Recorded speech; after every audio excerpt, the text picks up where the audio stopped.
2 Samuel chapter 17. Now Ahithophel urged Absalom, "Let me choose 12,000 men to start out after David tonight. I will catch up with him while he is weary and discouraged. He and his troops will panic, and everyone will run away. Then I will kill only the king, and I will bring all the people back to you as a bride returns to her husband. After all, it is only one man's life that you seek. Then you will be at peace with all the people." This plan seemed good to Absalom and to all the elders of Israel. But then Absalom said, "Bring in Hushai the Archite. Let's see what he thinks about this." When Hushai arrived, Absalom told him what Ahithophel had said. Then he asked, "What is your opinion? Should we follow Ahithophel's advice? If not, what do you suggest?" "Well," Hushai replied to Absalom, "this time Ahithophel has made a mistake. You know your father and his men. They are mighty warriors. Right now they are as enraged as a mother bear who has been robbed of her cubs. And remember that your father is an experienced man of war. He won't be spending the night among the troops. He has probably already hidden in some pit or cave, and when he comes out and attacks and a few of your men fall, there will be panic among your troops, and the word will spread that Absalom's men are being slaughtered. Then even the bravest soldiers, though they have the heart of a lion, will be paralyzed with fear. For all Israel knows what a mighty warrior your father is and how courageous his men are. I recommend that you mobilize the entire army of Israel, bringing them from as far away as Dan in the north and Beersheba in the south. That way, you will have an army as numerous as the sand on the seashore, and I advise that you personally lead the troops.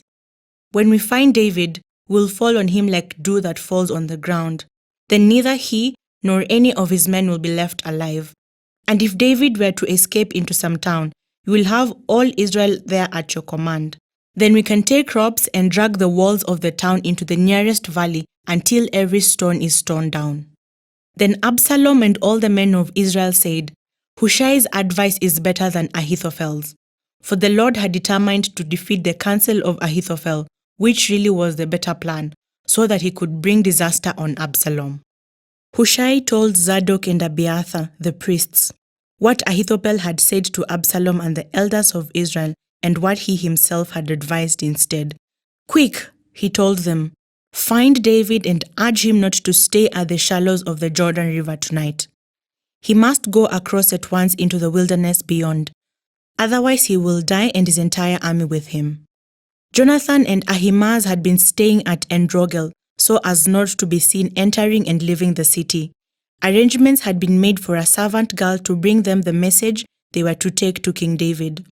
But a boy spotted them at Enrogel, and he told Absalom about it. So they quickly escaped to Bahurim, where a man hid them down inside a well in his courtyard. The man's wife put a cloth over the top of the well and scattered grain on it to dry in the sun, so no one suspected they were there. When Absalom's men arrived, they asked her, "Have you seen Ahimaaz and Jonathan?" The woman replied, "They were here, but they crossed over the brook." Absalom's men looked for them without success and returned to Jerusalem. Then the two men crawled out of the well and hurried on to King David. "Quick," they told him, "cross the Jordan tonight." And they told him how Ahithophel had advised that he be captured and killed. So David and all the people with him went across the Jordan River during the night, and they were all on the other bank before dawn. When Ahithophel realized that his advice had not been followed, he saddled his donkey, went to his hometown, set his affairs in order, and hanged himself. He died there and was buried in the family tomb. David soon arrived at Mahanaim. By now, Absalom had mobilized the entire army of Israel and was leading his troops across the Jordan River. Absalom had appointed Amasa as commander of his army, replacing Joab, who had been commander under David. Amasa was Joab's cousin. His father was Jether, an Ishmaelite. His mother, Abigail, daughter of Nahash, was the sister of Joab's mother, Zeruiah. Absalom and the Israelite army set up camp in the land of Gilead. When David arrived at Mahanaim, he was warmly greeted by Shobi, son of Nahash, who came from Rabbah of the Ammonites, and by Makir, son of Amiel, from Lodibar, and by Barzillai of Gilead from Rogelim. They brought sleeping mats, cooking pots, serving bowls, wheat and barley, flour and roasted grain, beans, lentils, honey, butter, sheep, goats, and cheese for David and those who were with him. For they said, "You must all be very hungry and tired and thirsty after your long march through the wilderness." 2 Samuel chapter 18. David now mustered the men who were with him and appointed generals and captains to lead them. He sent the troops out in 3 groups, placing one group under Joab, one under Joab's brother Abishai son of Zeruiah, and one under Ittai, the man from Gath. The king told his troops, "I am going out with you," but his men objected strongly. "You must not go," they urged. "If we have to turn and run, and even if half of us die, it will make no difference to Absalom's troops. They will be looking only for you. You are worth 10,000 of us, and it is better that you stay here in the town and send help if we need it." "If you think that's the best plan, I'll do it," the king answered. So he stood alongside the gate of the town as all the troops marched out in groups of hundreds and of thousands. And the king gave this command to Joab, Abishai, and Ittai, "For my sake, deal gently with young Absalom." And all the troops had the king give this order to his commanders. So the battle began in the forest of Ephraim, and the Israelite troops were beaten back by David's men. There was a great slaughter that day, and 20,000 men laid down their lives. The battle raged all across the countryside, and more men died because of the forest than were killed by the sword. During the battle, Absalom happened to come upon some of David's men. He tried to escape on his mule, but as he rode beneath the thick branches of a great tree, his hair got caught in the tree. His mule kept going and left him dangling in the air. One of David's men saw what had happened and told Joab, "I saw Absalom dangling from a great tree." "What?" Joab demanded. "You saw him there and didn't kill him. I would have rewarded you with 10 pieces of silver and a hero's belt." "I would not kill the king's son for even 1,000 pieces of silver," the man replied to Joab. "We all heard the king say to you and Abishai and Ittai, 'For my sake, please spare young Absalom.' And if I had betrayed the king by killing his son, and the king would certainly find out who did it, you yourself would be the first to abandon me." "Enough of this nonsense," Joab said. Then he took 3 daggers and plunged them into Absalom's heart as he dangled, still alive, in the great tree. 10 of Joab's young armor-bearers then surrounded Absalom and killed him. Then Joab blew the ram's horn, and his men returned from chasing the army of Israel. They threw Absalom's body into a deep pit in the forest and piled a great heap of stones over it. And all Israel fled to their homes. During his lifetime, Absalom had built a monument to himself in the king's valley, for he said, "I have no son to carry on my name." He named the monument after himself, and it is known as Absalom's monument to this day. Then Zadok's son Ahimaaz said, "Let me run to the king with the good news that the Lord has rescued him from his enemies." "No," Joab told him, "it wouldn't be good news to the king that his son is dead. You can be my messenger another time, but not today." Then Joab said to a man from Ethiopia, "Go tell the king what you have seen." The man bowed and ran off. But Ahimaaz continued to plead with Joab, "Whatever happens, please let me go too." "Why should you go, my son?" Joab replied. "There will be no reward for your news." "Yes, but let me go anyway," he begged. Joab finally said, "All right, go ahead." So Ahimaaz took the less demanding route by way of the plain and ran to Mahanaim ahead of the Ethiopian. While David was sitting between the inner and outer gates of the town, the watchman climbed to the roof of the gateway by the wall. As he looked, he saw a lone man running toward them. He shouted the news down to David, and the king replied, "If he is alone, he has news." As the messenger came closer, the watchman saw another man running toward them. He shouted, "Here comes another one." The king replied, "He also will have news." "The first man runs like Ahimaaz son of Zadok," the watchman said. "He is a good man and comes with good news," the king replied. Then Ahimaaz cried out to the king, "Everything is all right." He bowed before the king with his face to the ground and said, "Praise to the Lord your God, who has handed over the rebels who dared to stand against my lord the king." What about young Absalom? The king demanded. Is he all right?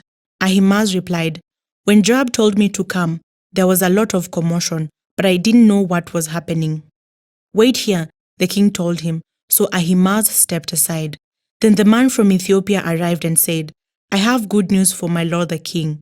Today the Lord has rescued you from all those who rebelled against you.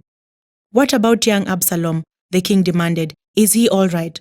And the Ethiopian replied, May all of your enemies, my lord the king, both now and in the future, share the fate of that young man.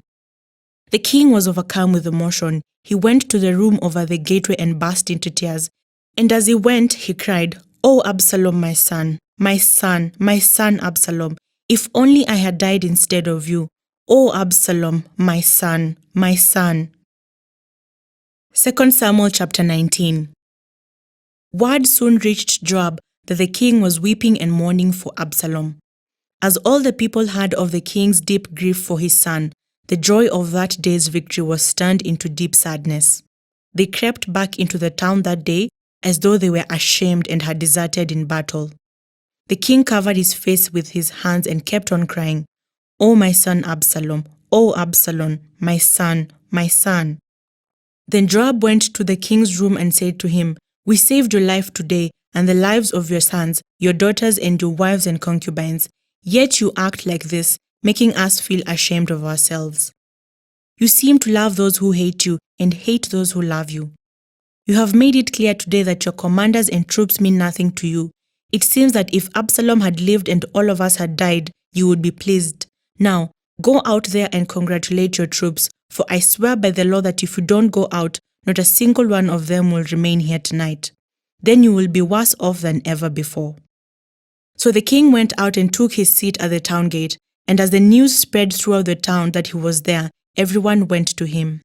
Meanwhile, the Israelites who had supported Absalom fled to their homes. And throughout all the tribes of Israel, there was much discussion and argument going on. The people were saying, The king rescued us from our enemies and saved us from the Philistines, but Absalom chased him out of the country. Now Absalom, whom we anointed to rule over us, is dead. Why not ask David to come back and be our king again? Then King David sent Zadok and Abiathar, the priests, to say to the elders of Judah, Why are you the last ones to welcome back the king into his palace? For I have heard that all Israel is ready. You are my relatives, my own tribe, my own flesh and blood. So why are you the last ones to welcome back the king? And David told them to tell Amasa, Since you are my own flesh and blood, like Joab, may God strike me and even kill me if I do not appoint you as commander of my army in his place. Then Amasa convinced all the men of Judah, and they responded unanimously. They sent word to the king, Return to us, and bring back all who are with you. So the king started back to Jerusalem, and when he arrived at the Jordan River, the people of Judah came to Gilgal to meet him and escort him across the river. Shimei, son of Gera, the man from Bahurim in Benjamin, hurried across with the men of Judah to welcome King David. 1,000 other men from the tribe of Benjamin were with him, including Ziba, the chief servant of the house of Saul, and Ziba's 15 sons and 20 servants. They rushed down to the Jordan to meet the king. They crossed the shallows of the Jordan to bring the king's household across the river, helping him in every way they could. As the king was about to cross the river, Shimei fell down before him. My lord the king, please forgive me, he pleaded. Forget the terrible thing your servant did when you left Jerusalem. May the king put it out of his mind. I know how much I sinned. That is why I have come here today, the very first person in all Israel to greet my lord the king. Then Abishai son of Zeruiah said, Shimei should die, for he cursed the Lord's anointed king. Who asked your opinion, you sons of Zeruiah? David exclaimed.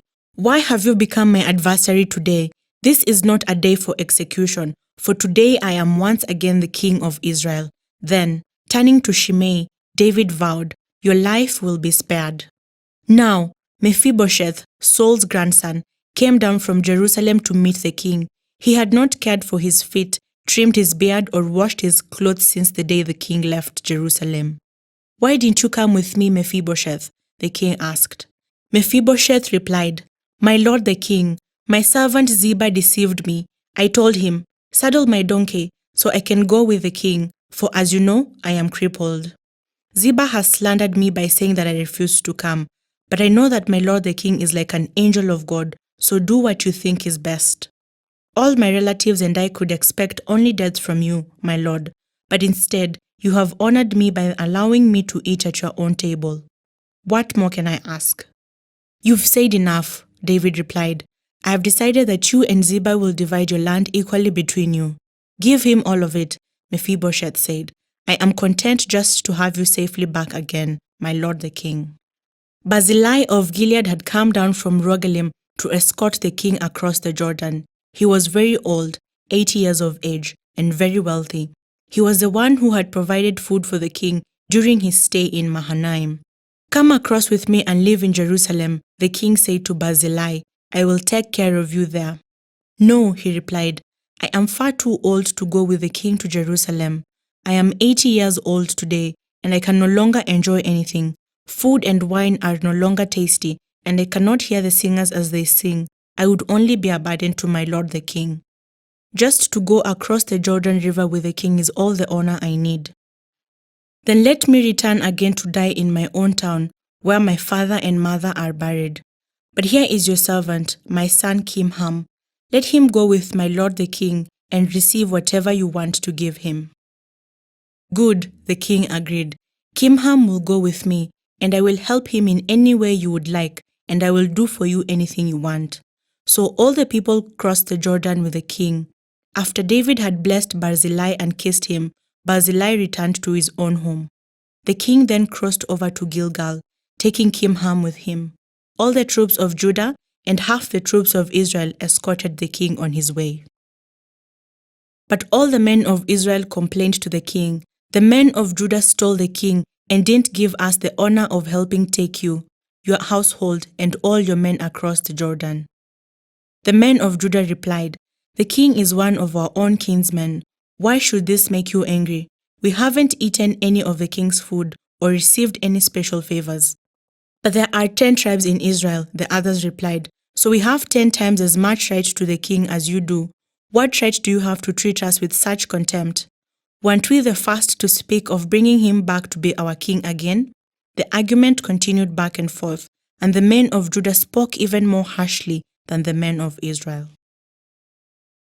2 Samuel chapter 20. There happened to be a troublemaker there named Sheba, son of Bichri, a man from the tribe of Benjamin. Sheba blew a ram's horn and began to chant, "Down with the dynasty of David. We have no interest in the son of Jesse. Come on, you men of Israel, back to your homes." So all the men of Israel deserted David and followed Sheba, son of Bichri. But the men of Judah stayed with their king and escorted him from the Jordan River to Jerusalem. When David came to his palace in Jerusalem, he took the 10 concubines he had left to look after the palace and placed them in seclusion. Their needs were provided for, but he no longer slept with them, so each of them lived like a widow until she died. Then the king told Amasa, "Mobilize the army of Judah within 3 days and report back at that time." So Amasa went out to notify Judah, but it took him longer than the time he had been given. Then David said to Abishai, "Sheba, son of Bichri, is going to hurt us more than Absalom did. Quick, take my troops and chase after him before he gets into a fortified town where we can't reach him." So Abishai and Joab, together with the king's bodyguard and all the mighty warriors, set out for Jerusalem to go after Sheba. As they arrived at the great stone in Gibeon, Amasa met them. Joab was wearing his military tunic with a dagger strapped to his belt. As he stepped forward to greet Amasa, he slipped the dagger from its sheath. "How are you, my cousin?" Joab said, and took him by the beard with his right hand as though to kiss him. Amasa didn't notice the dagger in his left hand, and Joab stabbed him in the stomach with it so that his inside gushed out onto the ground. Joab did not strike again, and Amasa soon died. Joab and his brother Abishai left him lying there and continued after Sheba. One of Joab's young men shouted to Amasa's troops, "If you are for Joab and David, come and follow Joab." But Amasa lay in his blood in the middle of the road, And Joab's man saw that everyone was stopping to stare at him. So he pulled him off the road into a field and threw a cloak over him. With Amasa's body out of the way, everyone went on with Joab to capture Sheba, son of Bichri. Meanwhile, Sheba traveled through all the tribes of Israel and eventually came to the town of Abel Beth Maacah. All the members of his own clan, the Bichrites, assembled for battle and followed him into the town. When Joab's forces arrived, they attacked Abel Beth Maacah. They built a siege ramp against the town's fortifications and began battering down the wall. But a wise woman in the town called out to Joab, "Listen to me, Joab. Come over here so I can talk to you." As he approached, the woman asked, "Are you Joab?" "I am," he replied. So she said, "Listen carefully to your servant." "I am listening," he said. Then she continued, "There used to be a saying, if you want to settle an argument, ask advice at the town of Abel. I am one who is peace-loving and faithful in Israel. But you are destroying an important town in Israel. Why do you want to devour what belongs to the Lord?" And Joab replied, "Believe me, I don't want to devour or destroy your town. That's not my purpose. All I want is a man named Sheba, son of Bichri, from the hill country of Ephraim, who has revolted against King David. If you hand over this one man to me, I will leave the town in peace." "All right," the woman replied, "we will throw his head over the wall to you." Then the woman went to all the people with her wise advice, and they cut off Sheba's head and threw it out to Joab. So he blew the ram's horn and called his troops back from the attack. They all returned to their homes, and Joab returned to the king at Jerusalem. Now, Joab was the commander of the army of Israel. Benaiah, son of Jehoiada, was captain of the king's bodyguard. Adoniram was in charge of forced labor. Jehoshaphat, son of Ahilad, was the royal historian. Sheva was the court secretary. Zadok and Abiathar were the priests. And Ira, a descendant of Jair, was David's personal priest.